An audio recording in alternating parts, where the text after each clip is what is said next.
Warga binaan Lapas Muaro Enim diunjuk keterampilan pas menjalani masa hukuman di lapas sebagai bekal supaya bisa bertahan pas berada di tengah masyarakat. Tahap. Untuk menandatangani prasasti sarana kerja pembuatan puffing bom.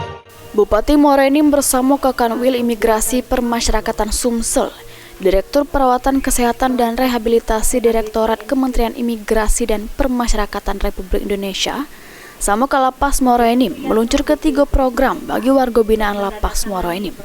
Peluncuran program ini supaya warga binaan bisa dapat keterampilan pas jalani masa hukuman di lapas, serta sebagai bekal mereka untuk bisa bertahan pas berada di tengah masyarakat. Kakanwil Imigrasi dan Permasyarakatan Sumsel, RWND Supriyanto ngatoke, program ini bekerja sama dengan pemerintah Muaro Enim sama pihak perusahaan lokal serta BUMN yang bertujuan untuk nambah keterampilan warga binaan.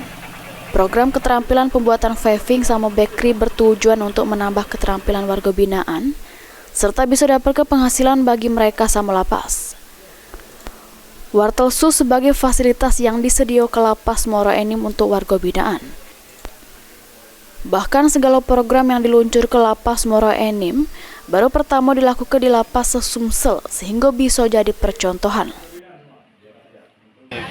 Bantuan dan dari beberapa pihak, baik dari Pak Bupati beserta seluruh jajaran, kemudian dari PT PLN yang juga sangat membantu kami.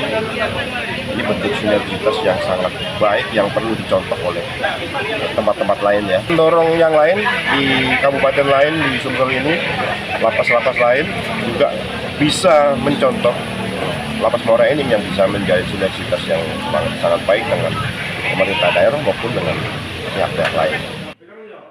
Dengan dapat keterampilan dari lapas, warga binaan bisa bersaing juru ngembangkan kemampuan untuk dapat kegawean atau bidang usaha.